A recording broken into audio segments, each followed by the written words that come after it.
வணக்கம் ஃப்ரெண்ட்ஸ், மீண்டும் உங்களைய நம்ம தமிழ் டிலேட்டில் சந்திக்க ரொம்ப சந்தோஷம். இந்த வாரம் மிக மிக முக்கியமான படங்கள்லாம் ரிலீஸ் ஆகிட்டு இருக்குங்க. அதில் ஒன்று just one day before release ஆன, அதாவது நேற்று February 20 ஆஃபீஸர் அண்ட் டியூட்டி அப்படின்னு சொல்லிட்டு மலையாளத்தில் படம் ரிலீஸ் ஆயிருக்கு. என்னோட நண்பர் வந்து அடிக்கடி கேட்பார், ஏன்னா நீ எல்லா படமும் அந்தந்த ஏன்னா மற்ற மொழி படங்களை விட மலையாள படங்களை வந்து நீ அதிகம் பார்க்குற, அதிகம் ரிவ்யூ கொடுக்குற, ரொம்ப ப்ரைஸ் பண்ணி பேசுகிற, ஏன் அப்படின்னு கேட்குறாரு. அதுக்கு ஒரு விடையாக அவரை நான் இந்த படம் பார்க்க சொல்லுவேன், ஆஃபீஸர் அண்ட் டியூட்டியோட பார்க்க சொல்லுவேன்.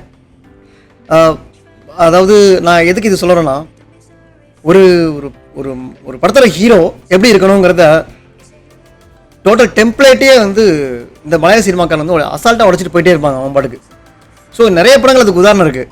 நீங்கள் இப்போ கிஷ்கிந்தா காலமாக இருக்கட்டும், எவ்வளோ பெரிய படங்களாக இருக்கட்டும், இப்போ ரீசெண்டாக வர படங்களாக இருக்கட்டும், மம்முட்டி அவர் பண்ண கதைகளாக இருக்கட்டும், மோகன்லால் கூட ஏன்னா ஹீரோ சம்மந்தமாக தான் போயிட்டுருக்காரு, பட் அவரும் ஒரு சில கதைகள் பண்ணிட்டுருக்காரு. பட் இந்த குஞ்சாக்க போபன் அண்ட் ஆசிஃப் அலி இந்த அப்கமிங் இல்லை இந்த ஒரு மிடில் ஆஃப் ஹீரோஸ் பண்ணுற மூவிஸ்லாம் சும்மா அப்படி இருக்குங்க, பயங்கரமாக இருக்குது.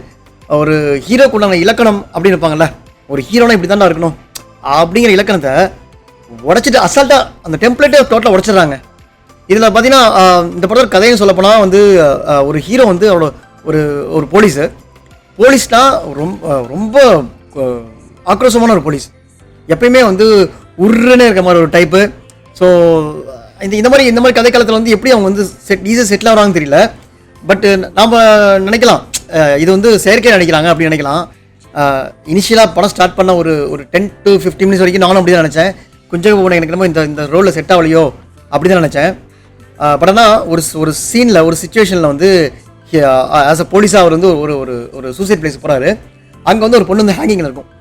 அதை பார்த்தோன்னே அவருக்கு அந்த இடத்துல ஒரு விதமான ஒரு மனத்தாக்கம் ஆகும்.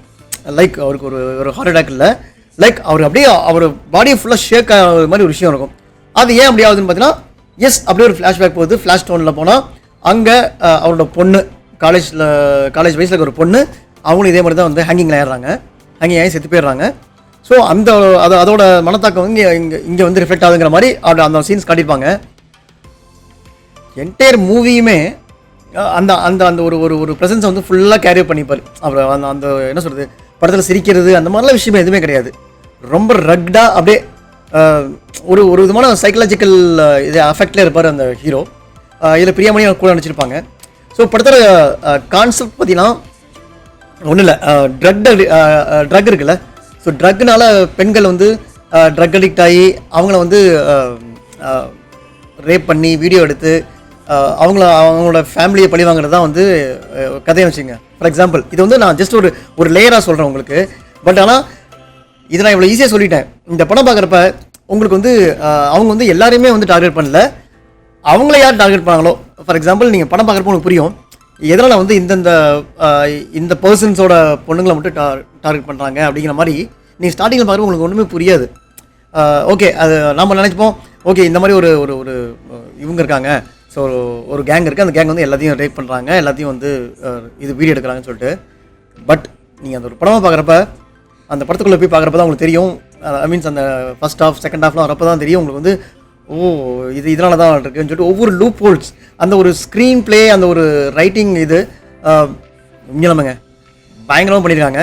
இதெல்லாம் ஒரு விஷயம் முக்கியமாக சொல்லணும். நம்ம வந்து நாமும் இல்லை, தமிழ் தெலுங்கு ஹிந்தி எங்கேயா இருந்தாலும் என்னென்னா நம்ம வந்து கதைகள் வாங்கி பண்ணுறதில்ல. இப்போ தான் ஜஸ்ட் ஸ்டார்ட் ஆகிருக்கு, தமிழில் இப்போ தான் ஸ்டார்ட் ஆகிருக்கு. இப்போ ஃபார் எக்ஸாம்பிள் வெற்றிமாறனோட கதையை வந்து ஜிவிஎம் வாங்கி பண்ணுறாரு. அதே மாதிரி நிறைய பேர் கதைகளை வந்து எடுத்து பண்ணுறாங்க. வெற்றிமாறனோட கதை இன்னொரு டேரக்டர் கூட ஒரு படம் பண்ணிட்டு இருக்காரு. லோகேஷ் கனகராஜ் கதையை வந்து பென்ஸ்னு சொல்லி ஒரு படம் பண்ணிட்டு இருக்காங்க. ஸோ இந்த மாதிரி விஷயங்கள் இப்போ தான் ஜஸ்ட் ஸ்டார்ட் ஆகிருக்கு. பட் அதெல்லாம் ரொம்ப கமர்ஷியல். இந்த படம் பார்க்குறப்ப இது வந்து கமர்ஷியலாகவும் நீ சொல்லலாம். ஃபார் எக்ஸாம்பிள் கமர்ஷியலுங்கிறது இந்த படத்தில் கமர்ஷியலே இல்லை. பட் ஆனால் ஃபைட் என்னன்னு தெரியலைங்க. இந்த மார்க்கோங்கிற படத்தில் வந்து நீங்கள் உங்களுக்கு பார்த்துருப்பீங்க, ரணக்கொடூரமாக கதை ஃபைட் இருக்கும். பட் ஆனால் இதில் எப்படின்னா இந்த படத்துலேயும் ஃபைட்ஸ் இருக்குது, ரொம்ப ரணக்கொடூரம் தான். ஆனாங்க ரியலிஸ்டிக்காக இருக்கும் உங்களுக்கு. நான் என்ன சொல்கிறது, ஒரு அடி வாங்குறதும் சரி, அடி கொடுக்குறதும் சரி, அந்த ஒரு ஃபைட்டிங் பிளேஸ் எந்த மாதிரிலாம் ரியலிஸ்டிக் திங்ஸ்லாம் இருக்கும், அவ்வளோ கணக்கச்சிதமாக இருந்தது. எனக்கு ரொம்ப பிடிச்சிருந்ததுங்க. படம் அப்படியே போயிட்டே இருக்குது. டக்குன்னு பார்த்தா இன்டர்வல் வித்தின் 1 hour டைம் ஃப்ரேமில் ஒரு இன்டர்வல் வந்துடுது. ரொம்ப கிறிஸ்பாக இருந்தது. செகண்ட் ஹாஃப் அதோட கண்டினியூட்டி அப்படியே போகுது. நிறைய நாட்ஸ் ஃபர்ஸ்ட் ஹாஃபில் கொடுத்த நாட்ஸ் எல்லாமே செகண்ட் ஹாஃபில் ஓப்பன் ஆகுது. ரொம்ப அற்புதமாக இருந்ததுங்க. நீங்கள் எனக்கு தெரிஞ்சு இந்த படத்தில் கண்டிப்பாக நீங்கள் ஃபேமிலியோட பார்க்கலாம். ஃபேமிலியோட பார்க்க முடியாதெல்லாம் இல்லை. யா ஆன் பேரண்ட் கைடன்ஸோடு இந்த படம் நீங்கள் பார்க்கலாம். கண்டிப்பாக ஒரு நல்ல படங்க. குஜாக பாபன் வந்து அவர் வந்து இந்த படத்தை அந்த எமோஷனலாக கேரி பண்ண விதம் வந்து நீங்கள் நான் சொல்கிறேன்ல, நீங்களே இந்த படம் பாருங்கள். கண்டிப்பாக என்னடா ரொம்ப செயற்கைத்தனமாக இருக்க அப்படின்னு சொல்லி நடிப்பு நீங்கள் ஸ்டார்டிங்கில் இருந்தாலும் போக போக தான் தெரியும். அந்த அந்த அந்த அந்த ஒரு விஷயத்தை கேரி ஒரு வாங்கி அவர் பண்ணுறப்ப எக்ஸலண்ட்ங்க. அதே மாதிரி இந்த படத்தில் ஒரு 5 பேர் நடிச்சிருக்காங்க, ஒரு கேங்காக நடிப்பாங்க. அந்த 5 பேர் பண்ண விஷயங்கள் இருக்கு பா, என்னடா அவனை காட்டுறப்பெல்லாம் தம்மு, கொக்கைனு, ட்ரக்ஸு அந்த மாதிரி நடிச்சிருக்காங்கன்னு பார்த்தா அவங்களோட ஆக்ஷன்ஸ் இருக்கட்டும், அவங்களோட ஃபைட்டிங் டெக்னிக்ஸ் இருக்கட்டும், அவங்களோட அந்த அந்த ஸ்க்ரீன் ப்ரெசன்ஸும் சரி, அவங்களோட அந்த ஆக்டிவிட்டீஸும் சரி, படத்துக்கு உண்மையாலுமே ரொம்பவே வந்து இன்கேஸ் ஒரு எவ்வளோ பெரிய வில்லன்ஸ் போட்டிருந்தா கூட இந்தளவுக்கு ஒரு கேரியர் இருக்குமான்னு தெரியாது. எக்ஸாம்பிள் இப்போ நம்ம பனின்னு ஒரு படம் இருந்துச்சு. அதில் வந்து அந்த 2 பேர் பனியில் வந்து 2 வில்லன் வந்திருப்பாங்க. 2 சின்ன பசங்க தான் வில்லனாக காட்டியிருப்பாங்க. அவங்க எப்படியும் வந்து படம் ஃபுல்லாக கேரியர் ஆகி பயங்கரமாக மிரட்டியிருப்பாங்க. அதே மாதிரி இந்த படத்தில் ஒரு 5 பேர் மிரட்டிட்டானுங்க. நம்ம எதர் நம்ம ஹீரோவையாக இருக்கட்டும், நம்ம ஆடியன்ஸாக இருக்கட்டும், எல்லாத்தையும் ஸோ மிரட்டிட்டாங்க. இந்த படம் கண்டிப்பாக மலையாளத்தில் வந்து ஒரு பேர் சொல்கிற படமாக இருக்கும். ஃபார் எக்ஸாம்பிள் இப்போ இந்த மாதிரி தான் விடாமுயற்சி எடுத்துக்கிட்டிங்கன்னா அஜித் வந்து ஒவ்வொரு அந்த டெம்ப்ளேட்டை உடைக்க ட்ரை பண்ணுறாரு. ஒரு இன்னொரு விஷயம் நான் சொல்லிக்கிறேன். இது வந்து அஜித்துக்கு ஆதரவான போஸ்ட்டோ எதுவுமே கிடையாது. ஜஸ்ட் நான் சொல்கிறேன். அவர் வந்து அந்த அந்த அந்த டெம்ப்ளேட் உடைக்க தான் ட்ரை பண்ணி ஓகே அவர் ஒரு ஸ்க்ரீன் ஒரு கான்செப்டில் விடாமுயற்சி பண்ணார். பட் ஆனால் ஸ்லோவாக பண்ணனால மக்களுக்கு இதாகல. பட் ஈவன் இந்த மாதிரி படங்கள் கூட அஜித் எடுத்து பண்ணலாம். ஏன்னா இது வந்து உங்களுக்கு பார்த்தீங்கன்னா டோட்டலாக ரொம்ப ஸ்பீடாக போகிற படம், ஒரு ரொம்ப ஆக்ஷன் ஓரியன்டாக இருக்கிறது. இது அட் த சேம் டைம் அந்த ஃபைட்ஸில் அவ்வளோ நேச்சுரலாக இருந்தது. ஒரு காலேஜுக்கு பொண்ணோட அப்பாவாக நிற்கிற கேரளா கண்டிப்பாக டெஃபினட்டாக இந்த அஜித் பண்ணலாம். இதை ரீமேக் எடுத்து பண்ண சொல்ல இந்த மாதிரி கான்செப்ட்ஸ், இந்த மாதிரி விஷயங்கள் அஜித்தோ இல்லை வந்து அப்கமிங் நம்ம ஹீரோஸோ பண்ணலாம். இதை வந்து நம்ம தமிழ் இண்டஸ்ட்ரி இப்போ நிறைய மாறிடுச்சு, படங்கள் பண்ணுறாங்க. பட் இன்னும் நிறையா வரணும்னு தான் நான் சொல்கிறேன். அதுக்காக நான் வந்து எப்பயுமே வந்து மலையாள படத்தை வந்து சப்போர்ட் பண்ணுறதுலாம் கிடையாது.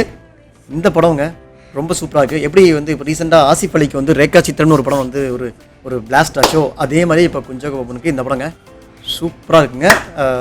பிரியாமணி நடிச்சிருக்காங்க. பிரியாமணி அவங்களோட நடிப்பை வந்து அந்த முதிர்ச்சியான ஒரு அம்மாவை வந்து பண்ணியிருக்காங்க. அவங்களும் வந்து அவங்களோட சூப்பராக பண்ணியிருக்காங்க. ரொம்ப அருமையான படங்க. டைரக்டர் ஜிதின் அஸ்ரஃப் தான் அந்த படத்தோட டைரக்டர். இவர் யாரான்னு சொல்லிட்டு நான் தேடிட்டு இருக்கப்ப ஏன்னா எனக்கு இந்த படம் இந்த டைரக்டரோட எக்ஸிக்யூஷன்லாம் ரொம்ப பிடிச்சிருந்தது.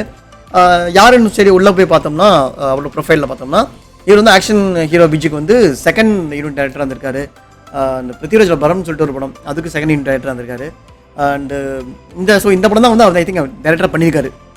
ஸோ ஷாகிர் சம்திங் அவரோட லைக் ரைட்டிங்கை வந்து வாங்கி இவர் வந்து டைரக்ஷன் பண்ணியிருக்காரு. டைரக்ஷன் ஆஃப் திங்ஸ் ரொம்ப அருமையாக பண்ணியிருக்காருங்க. இவருக்கு கண்டிப்பாக சொல்கிற சிறந்த எதிர்காலம் இருக்குது. மார்ட்டின் பிரகாத் தான் வந்து படத்தை ப்ரொடியூஸ் பண்ணியிருக்காங்க. அவங்க வந்து இப்போ கடைசியாக ரீசெண்டாக பண்ண படம் இரட்டை. அவங்கள அந்த படம் உங்களுக்கு தெரியும், அந்த படத்தை கதையை இந்த மாதிரி இருக்குன்னு சொல்லிட்டு. ஸோ அவங்க பண்ணுற படமும் வந்து நல்ல என்ன சொல்கிறது, நல்ல ஒரு குட் கண்டென்ட்டாக இருக்குது. ஸோ இந்த படமும் நல்ல ஒரு கண்டென்ட், இப்போ இருக்க கரண்ட் ஜென்ரேஷனுக்கு தேவையான ஒரு கண்டென்ட். ஸோ கண்டிப்பாக இந்த படம் வந்து ஒரு மிகச்சிறந்த படமாக இருக்கும். ஓடிடியில் இப்போ நிறைய பேர் பார்க்காதவங்க ஓடிடியில் வந்து போய் தேடி பார்ப்பாங்க. பார்த்துட்டு அப்போ வந்து ரிவ்யூவில் அப்படின்னு ரிவ்யூவில் சொல்லுவாங்க. அவ்வளோ நல்லா வெயிட் பண்ணாமல் கூடிய சீக்கிரம் இந்த படம் பாருங்கள், தேட்டரில் போய் பாருங்கள். நான் ஏன் தேட்டரில் சொல்கிறேன்னா அந்த ஃபைட் சீக்வன்ஸஸ் அந்த ஆக்ஷன் பிளாக்ஸ்லாம் வந்து நீங்கள் தேட்டரில் பார்க்குறப்ப இன்னும் உங்களுக்கு நல்லாயிருக்கும். நான் ஜஸ்ட் ஃபெல் பர்சனலி. ஸோ நீங்கள் பாருங்கள், பார்த்துட்டு உங்களோட ஃபீட்பேக் அண்ட் கமெண்ட்ஸ் வந்து நம்ம லிங்க்கில் ஷேர் பண்ணுங்கள். இது வந்து நம்மளோட 51வது review. Thank you for all your 50 reviews. And நம்மளோட தமிழ் ஃபேஸ்புக் பேஜ் வந்து 22K ஃபாலோவர்ஸ் ரீச் ஆகி அது கிராஸ் பண்ணி போயிட்டுருக்கு. ஸோ உங்களோட ஆதரவுக்கு எப்பயுமே எங்களோட மனமார்ந்த நன்றிகள். Keep supporters. இன்றைக்கி டிராகன் அண்டு நிலவுக்கு என்மேல் என்னடி கோபம் ரிலீஸ் இருக்குது. அதுக்கும் டிக்கெட் புக் பண்ணியிருக்கோம். கூடி சீக்கிரம் அந்த படத்தையும் பார்த்துட்டு அதுக்குள்ள ரிவ்யூ எவ்வளோ குயிக்காக உங்களுக்கு கொடுக்க முடியுமோ அதில் குயிக்காக கொடுக்க ட்ரை பண்ணுறோம். மீண்டும் அடுத்த ஒரு நல்ல ரிவ்யூவில் மீட் பண்ணுறோம். அன்டில் தென் வணக்கங்க.